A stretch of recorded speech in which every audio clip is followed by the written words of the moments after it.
चक्रगदेषु चाप परिघान् शूलम्भुशुण्डीं शिरः शङ्खं सन्दधतीं करैस्त्रिनयनां सर्वाङ्गभूषावृतां नीलासमच्युतिमास्य पाददशकां सेवे महाकालिकां यामास्तौ स्वपिते हरौ कमलजो हन्तुं मधुं कैटभम् घण्टाशूलहलानि शङ्खमुसले चक्रन्धनुस्सायकं हस्ताब्जे ददतीं घनान्तविलस शीतांशुतुल्यप्रभां गौरीदेह समुद्भवान् त्रिजगतां माधर्भूतमहा पूर्वामत्र सरस्वतीमनुभजे शुम्भादिदैत्यार्दिनीम्।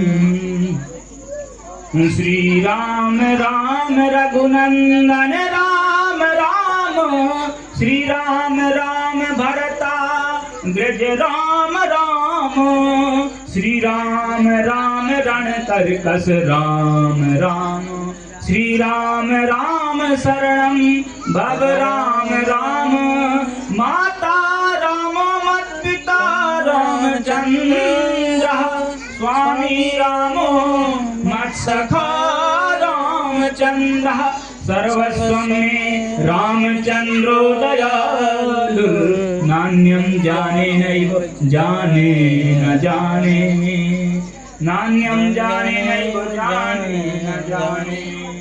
बोलिए महागौरी मैया की जय। तो आज माता का महागौरी स्वरूप है।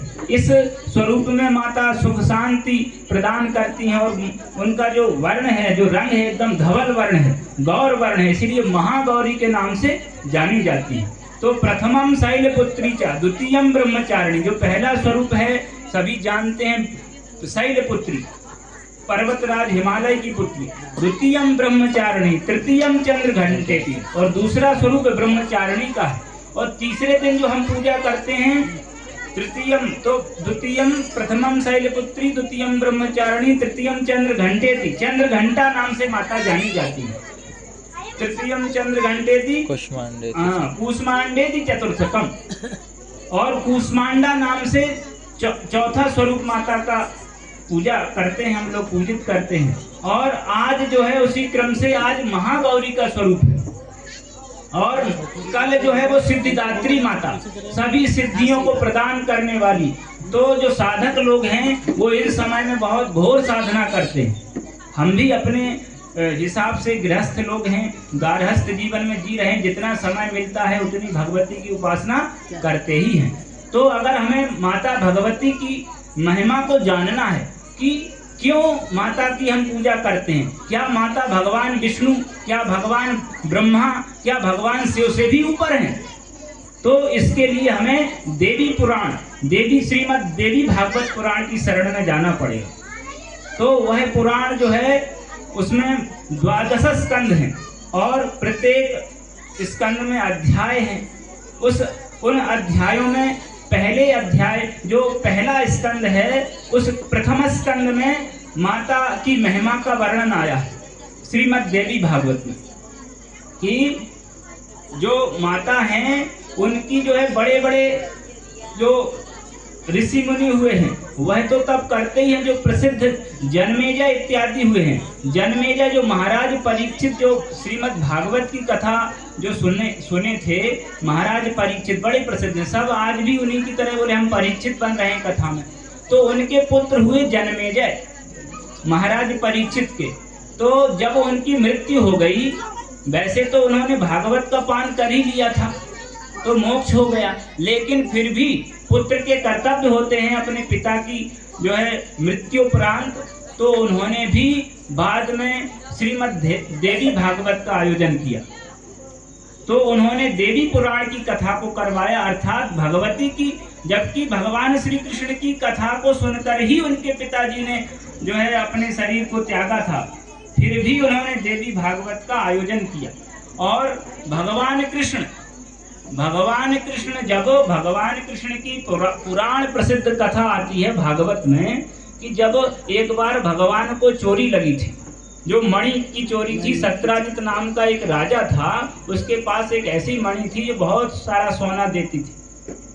तो वो चोरी भगवान के सर पर आई, तो भगवान ने कहा कि ये जो हमारे ऊपर कलंक लग रहा है, इसको हम अपने ऊपर आने नहीं देंगे। तो समाज में ऐसा चलता रहता है, कभी कभी हमारे ऊपर भी, हम सभी के ऊपर भी कुछ ना कुछ बातें आती रहती हैं। तो भगवान कृष्ण उस कलंक को मिटाने के लिए उस मणि की खोज में चले। तो उन्होंने आगे देखा कि आगे वो मणि जो है एक जो राजा का भाई था वो पहन के गया था, उसको शेर ने मार दिया जंगल में। उसने शेर ने मणि ले ली और शेर को भी जाम्बवंत जी ने मार दिया, तो उनके पास वो मणि चली गई थी। तो जाम्बवंत जी से उनका जो है 28 दिन तक युद्ध चलता रहा। तो भगवान का 28 दिन तक जब युद्ध चला तो उधर सब लोग चिंतित हो गए वसुदेव जी की भाई भगवान लौटे क्यों नहीं, इतना समय हो गया, कहाँ गया मेरा लाला।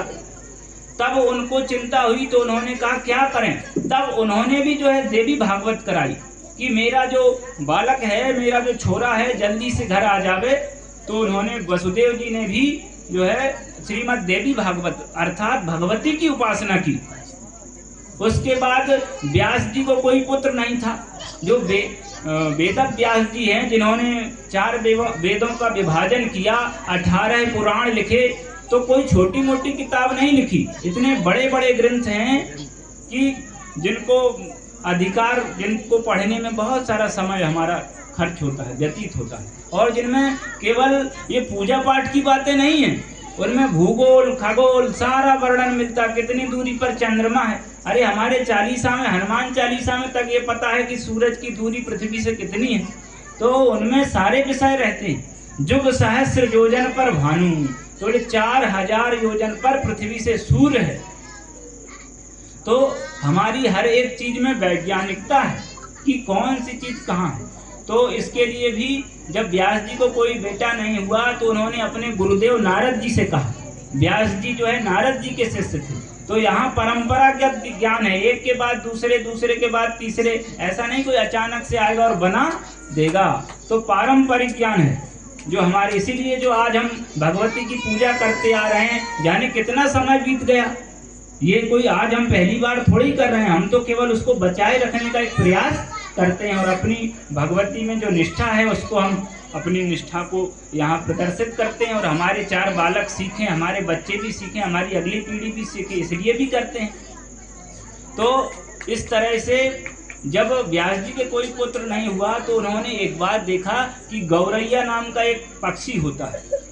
तो उसके जो है अंडे हुए और बच्चे भी हुए। जब उन्होंने देखा कि वो अपने बच्चों के लिए, वो गौरैया जो अपना घोंसला छोड़ करके जाता है चुगने के लिए, वहाँ से दाना लाता है और अपने बच्चों को चुगाता है, उनका पेट भरता है, तो उनसे स्नेह करता है, प्रेम करता है। तो उनको देखकर बड़ा आश्चर्य हुआ, अरे ये पक्षी होकर बताओ इतना प्रेम करता है अपने बच्चों से, लाड प्यार, तो हमें भी कोई बेटा होना चाहिए। उनको भी इच्छा हुई।